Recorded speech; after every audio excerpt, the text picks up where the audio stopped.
Assalamualaikum warahmatullahi wabarakatuh. Innal hamdalillah nahmaduhu wa nasta'inuhu wa nastaghfiruh wa na'udzu billahi min syururi anfusina wa min sayyiati a'malina. May yahdihillahu fala mudilla lahu wa may yudlil fala hadiya lahu. Asyhadu an la ilaha illallah wahdahu la syarikalah wa asyhadu anna Muhammadan abduhu wa rasuluh. Allahumma salli wa sallim ala Muhammadin wa ala alihi wa sahbihi ajma'in. Amma ba'd. Ya ayyuhalladzina amanu taqullaha haqqa tuqatih wa la tamutunna illa wa antum muslimun. Ya ayyuhan nasu taqu rabbakumul ladzi khalaqakum min nafsin wahidah wa khalaqa minha zawjaha wa batha minhuma rijalan katsiran wa nisaa'a. Wattaqullaha alladzi tasaaluna bihi wal arham innallaha kana 'alaikum raqiba. Ya ayyuhalladzina amanu taqullaha wa qulu qawlan sadida yuslih lakum a'malakum wa yaghfir lakum dhunubakum wa may yuti'illaha wa rasulahu faqad fazza fawzan 'azima. Alhamdulillahirabbil alamin. Pagi ini kita masih diberi kesempatan oleh Allah Subhanahu wa taala untuk dapat menunaikan salat subuh secara berjamaah. Kemudian kita lanjutkan dengan mentadabburi ayat-ayatnya dan mengkaji hadis Rasulullah sallallahu alaihi wasallam yang hanya kepadanya lah kita berharap ridhonya agar kita dan keluarga kita dijadikan oleh Allah Subhanahu wa taala ahlul Quran dan ahlul jannah. Salawat serta salam semoga tercurah kepada Rasulullah sallallahu alaihi wasallam, Muhammad bin Abdullah beserta keluarganya, para sahabatnya serta pengikutnya yang senantiasa menegakkan sunnah-sunnah Rasulullah sallallahu alaihi wasallam hingga akhir kiamat kelak. Mari sama-sama kita buka dengan bacaan basmalah. Bismillahirrahmanirrahim. Hari ini kita mau belajar tentang keutamaan seorang pejuang, ya, pejuang Islam, ya. Maka orang-orang yang berjuang di dalam Islam sesungguhnya dia sudah dijanjikan oleh Allah Subhanahu wa taala surga yang paling tertinggi, ya, bahkan sampai ke surga Firdaus, ya, orang-orang yang itu, ya. Maka kita berjuang betul-betul untuk menegakkan agama Allah itu, ya. Jadi dibilang pejuang itu kan bapak-bapak kita, orang tua-tua kita, ya, kakek-kakek kita kali, ya, itu mantan-mantan pejuang semua, ya. Bahkan ada pejuang-pejuang yang tidak tercatat gitu, ya. Kita buka dulu ayatnya, ya, di surat 8, ya, ayat yang ke-75, ya.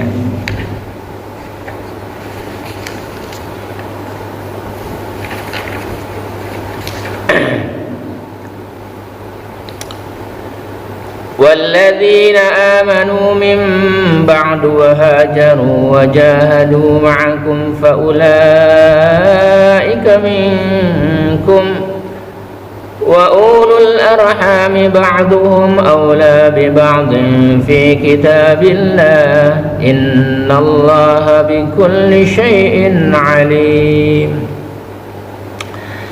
Dan orang-orang yang beriman setelah itu kemudian dia berhijrah dan berjihad bersamamu, ya, hijrahnya sama-sama, berjihadnya juga sama-sama, ya. Maka mereka termasuk golonganmu. Dia berhijrah sama-sama, berjihad sama-sama, dan itu golonganmu, ya. Orang-orang yang mempunyai hubungan kerabat itu sebagiannya lebih berhak terhadap sesamanya, ya. Jadi kalau kerabat itu lebih berhak, ya. Sekalipun dia dekat, kan dulu dipersatukan kaum muhajirin dengan kaum ansor, disaudarakan, tapi dia tidak mendapatkan hak waris, gitu. Maka seburuk-buruknya saudara kita, saudara kandung itu harus kita baik-baik. Kenapa? Karena dia mendapatkan hak waris, dia berhak terhadap sesamanya daripada yang bukan kerabat, gitu. Ini dulu di zaman Rasulullah dipersaudarakannya orang-orang muhajirin dari Mekah dan orang Ansor. Dia berjihad sama-sama dan dia satu golongan, tapi dia tidak mendapatkan hak waris. Kalau bapaknya si fulan telah wafat, maka saudara yang dipersatukan tidak mendapatkan hak waris.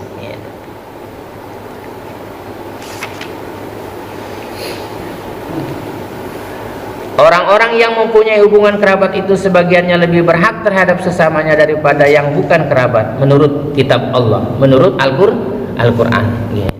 Jadi kalau Allah telah menetapkan firman-Nya di dalam Al-Quran, sudah ikutin saja. Hadis Nabi sudah ditetapkan oleh hadis, ikutin. Ini enggak, pengennya berselisih terus dengan hadis Nabi, berselisih dengan ayat-ayat Allah, ngakunya Islam. Senangnya berselisih dengan Al-Quran. Sungguh Allah Maha mengetahui segala sesuatu. Allah tahu tuh orang yang berselisih dengan ayat-ayatnya dan berselisih dengan hadis Rasulullah. Bahwa manusia terbaik adalah pejuang, itu yang terbaik. Maka pejuang itu menurut Allah dan Rasulnya. Bagaimana cara berjuang kita terhadap agama kita? Diriwayatkan oleh Ibnu Abbas radhiyallahu an bahwa Nabi sallallahu alaihi wasallam bersabda, "Ala ukhbirukum bi khairin nas?" Apakah kalian mau kuberitahu tentang manusia yang paling baik? Rajulun mumsikun bi'inanin farasihi fi sabilillah. Ia adalah manusia yang memegang erat kekang kudanya berjihad di jalan Allah. Jadi orang yang terbaik adalah orang yang berjihad di jalan Allah. Ala ukhbirukum billadhi yatsluhu rajulun mu'tazilun fi gunami maitin lahu yu'addin haqqallahi fiha. Apakah kalian juga ingin kuberitahu orang kedua yang terbaik setelah orang itu? Diberitahu orang kedua yang terbaik setelah berjihad di jalan Allah. Ia adalah orang yang menyerahkan sebagian daging kambing demi melaksanakan hak Allah terhadap hartanya. Nah, gitu. Kayak Palestina tuh ya kan, ngasih daging kambing, gitu ya kan. Gitu. Pasugeng palanya itu ya, kepala kambing tuh. Nah, itu orang yang terbaik setelah berjihad di jalan Allah. Ala ukhbirukum bisyarrin nas rajulun yus'alu billahi wa la ya'ti bihi. Apakah kalian juga ingin kuberitahukan manusia yang paling buruk? Orang yang paling buruk, ia adalah manusia yang diminta sedekah atas nama Allah tetapi enggan memberi. Dikasih bilangin ayo bersedekah gitu, tapi hartanya ada, dia nggak mau bersedekah. Ini orang paling buruk. Tapi jangan juga yang minta sedekahnya buat ini sedekah gitu, nggak boleh. Itu sedekah buat kantongnya, jangan gitu ya. Maka kalau jadi ustadz juga jangan gitu-gitu amat ya kan. Sedekah gitu. Anda mau kaya, bersedekahlah sama ustadz. Emang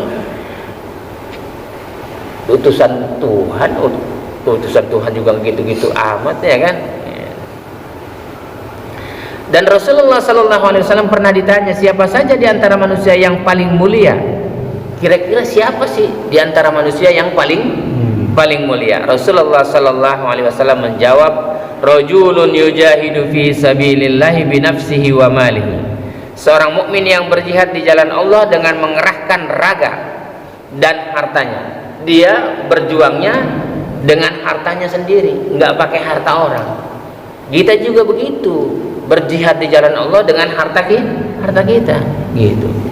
Kan di surat As-Saff begitu, bi amwalikum wa anfusikum, dengan harta dan jiwanya. Ini mah enggak, baru mau melaksanakan acara hari besar Islam aja, kudu nungguin sumbangan dari kantong sendiri, gitu. Ayo kita nyumbang anak yatim gitu.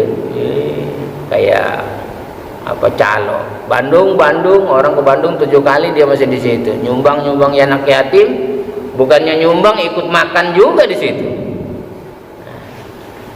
Itu yang bukan pejuang. Pejuang yang terbaik adalah yang memperjuangkan Al-Quran ya. Di surat 25 tuh ya, ayat 52 itu. Sudah ketemu? fala tud'il kafirin wajahidhum bihi jihadan kabira. Maka janganlah engkau taati orang-orang kafir. Enggak boleh taat sama orang kafir, ya. Ini kalau sama orang kafir taat betul, ya kan. Dan berjuanglah terhadap mereka dengannya Al-Quran. Justru kita suruh berjuang terhadap orang kafir itu menyampaikan Quran, gitu. Dengan semangat perjuangan yang besar, harus semangat, gitu. Ini enggak semangat. Bagaimana mau berjuang dengan orang kafir dengan Al-Quran, ya kan? Qurannya aja nggak punya. Bahkan di rumahnya nggak ada Qurannya, sekali ada satu itu juga banyak debunya, nggak pernah dibaca. Bagaimana dia mau berjuang dia? Padahal Allah bilang dengan semangat perjuangan yang besar, semangat. Sudah kita membacanya, kita menghafalnya, mentadaburinya, tatsbikon, mengamalkannya, baru kita memperjuangkannya. Nggak mungkin orang berjuang dengan Al-Quran kalau dia baca Quran aja belepetan, gitu. Kadang-kadang baca, kadang enggak. Bagaimana dia mau berjuang kalau tadabbur aja enggak? Bagaimana dia mau berjuang melaksanakan sujud enggak? Ya, mana bisa gitu. Jadi berjuang itu harus diawali dengan membaca dulu, baca dulu Al-Qur'annya, berjuang dengan Quran itu. Kemudian dia mentadaburi, meriset, mengkaji, merenungi. Kemudian dilaksanakan tatsbikon, bahkan dihafal, hifdzan, baru diperjuangkan. Berjuang dengan Al-Qur'an. Al-Quran iman kami, katanya gitu, ya. Bacanya nggak mau, menjalankan nggak mau. Sekali dikasih tahu marah-marah, ya. Mana bisa begitu? Dan bahwa pejuang itu mendapatkan jaminan surga. Dan Rasulullah telah menjamin, ya, bahwa orang-orang yang berjuang itu, berjuang di jalan Allah, ada jaminan, ya, bahwa dikisahkan bahwa ada seorang yang cenderung ingin memisahkan diri. Kemudian sahabat menanyakan hal itu kepada Rasulullah sallallahu alaihi wasallam. Lalu Nabi sallallahu alaihi wasallam menjawab, la taf'al fa inna maqama ahadikum fi sabilillahi afdalu min salati fi baitihi 70 aman. Janganlah kamu melakukannya, ya. Tadi kan itu golonganmu, kelompokmu, gitu, ya, kelompokmu. Jangan kau pisahkan diri, gitu. Itu jamaahmu, jangan kau pisahkan dirimu, ya kan? Janganlah kamu melakukannya. Sungguh kedudukan kalian yang berjuang di jalan Allah, kedudukannya yang berjuang di jalan Allah nih, berjuang di jalan Allah dengan Al-Quran, berjuang di jalan Allah adalah lebih utama daripada seseorang yang sholat di dalam kediamannya selama 70 tahun. Umurmu belum tentu sampai 70 tahun, tapi lebih afdol dia berjuang di jalan Allah, berjuang di jalan Allah. Ala tuhibbuna an yaghfirallah, ala tuhibbuna an yaghfirallahu lakum wa yudkhalakumul jannah. Tidakkah kalian menyukai ampunan yang akan Allah berikan kepada kalian, lalu dia memasukkan kalian ke surga? Karena orang nggak ada yang masuk surga kecuali orang itu dimasukkan oleh Allah ke dalam surga. Igzu fi sabilillah, berjuanglah di jalan Allah. Man qatala fi sabilillahi fawaqa naqatin wajabat lahul jannah. Dan barang siapa yang berperang di jalan Allah meski hanya selama jarak 2 kali memeras unta, yakni hanya sekejap, niscaya ia akan dimasukkan ke dalam surga. Jadi kakek-kakek kita yang gugur berjuang di jalan Allah itu ada jaminan dari Rasulullah, dia dimasukkan oleh Allah ke dalam surga. Dan derajat kemuliaannya terus bertambah. Derajatnya pejuang itu terus bertambah. Abu Sa'id Al-Khudri radhiyallahu anhu meriwayatkan bahwa Nabi sallallahu alaihi wasallam berkata kepadanya, "Ya Aba Sa'id, man radiya billahi rabba wa bil islami dina wa bi Muhammadin nabiyya wajabat lahul jannah." Itu kan yang biasa itu disebutkan sama kita, ya. Allahu Rabbi wa bil islami dina wa bi Muhammadin nabiyya wa rasulah. Biasa itu kalau mau ngaji begitu, ya. Gitu. Wahai Abu Sa'id, barang siapa yang ridha kepada Allah. Kalau ridha tuh kita terima ayat-ayatnya tuh, yang jumlah ayatnya 6.236 ayat kita terima, suka atau tidak suka kita terima, gitu ya. Kalau ada orang nggak suka dengan ayat ini, sesungguhnya dia belum ridho kepada Allah Subhanahu Wa Taala. Dia nggak terima hadis Nabi, dia nggak ridho sama Rasulnya. Jangan capek ngomongnya ridho Allah fi apa gimana? Raditu billahi rabba wa bil islami dina wa bi Muhammadin nabiyya wa rasulah. Dikasih hadis Nabi dia berselisih. Gitu. Jadi barang siapa yang ridho kepada Allah sebagai Tuhannya, maka kita ridho dengan perintah-perintahnya dan ridho juga dengan larangan-larangannya ya. Dan Islam sebagai agamanya, udkhulu fi silmi kafah, masuklah ke dalam Islam. Kalau kamu masuk agama Islam secara sempurna gitu. Menerima Al-Quran, menerima sunnah-sunnah Rasul. Jangan menerima, oh ini nggak cocok nih dengan ini kegiatan di sini, budaya di sini, adat istiadat, enggak. Gitu. Dan Muhammad sebagai nabinya, kalau kita sudah ridho kepada Rasulullah, ridho dengan aturan Rasul, niscaya ia masuk surga. Gitu. Jadi ada kepastian dari Nabi bahwa orang yang ridho kepada Allah dan orang Islam yang kafah serta dia ridho kepada Rasulnya, dipastikan dia masuk surga. Abu Sa'id terkejut atas apa yang didengarnya, lalu ia berkata, ulangi perkataan engkau wahai Rasul. Rasul agar mengulangi perkataannya yang bahwa mengajarkan kepada Abu Sa'id agar ridho kepada Allah dan Islam sebagai agamanya serta Muhammad sebagai nabinya gitu.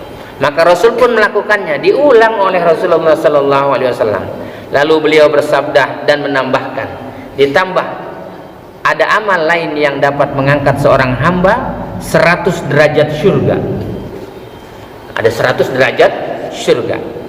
Jarak antara kedua derajat itu adalah seperti jarak antara langit dan bumi. Bayangkan luasnya surga, derajatnya 100. Antara dua derajat itu jaraknya antara langit dan bumi. Wih, besar banget gitu ya.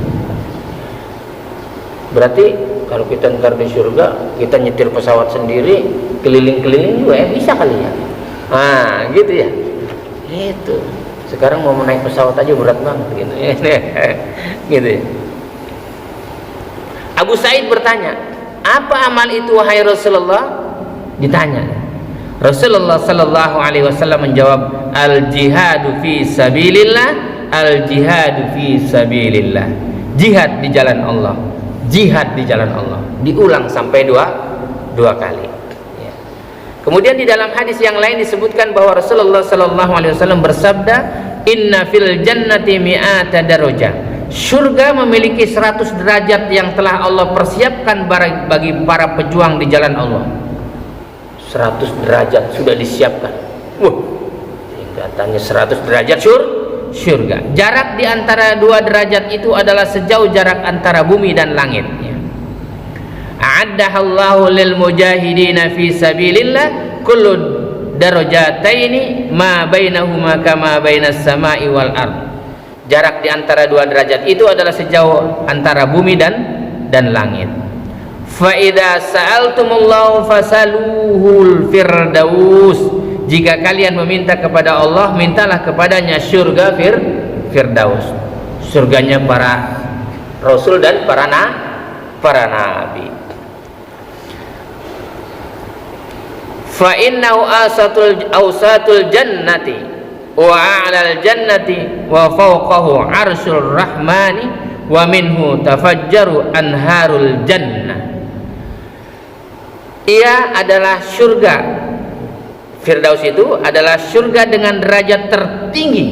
Firdaus itu surga yang tertinggi, yang berada di tengah-tengah surga lain. Berarti dia adanya di tengah-tengah. Surga adanya di samping-sampingnya, gitu ya. Gitu. Di atasnya ada arsy, zat yang maha pengasih. Di atas surga Firdaus. Darinya sungai-sungai surga bersumber. Jadi sungai-sungai di surga itu dari surga Firdaus. Kalau kita di sini sumber airnya dari mana? Dari Bogor kali ya? Hah? Dari Bogor ya. Makanya banyak orang ke Bogor kalau liburan kali ya gitu ya, ke puncak itu. Maka kita mudah-mudahan oleh Allah Subhanahu wa taala dijadikan seorang pejuang di dalam Islam, berjihad di jalan Allah Subhanahu wa taala, dan Allah masukkan kita ke dalam surga Firdaus yang mengalir di bawahnya sungai-sungai. Subhanakallahumma rabbana wa bihamdika asyhadu an la ilaha illa anta astaghfiruka wa atubu ilaik.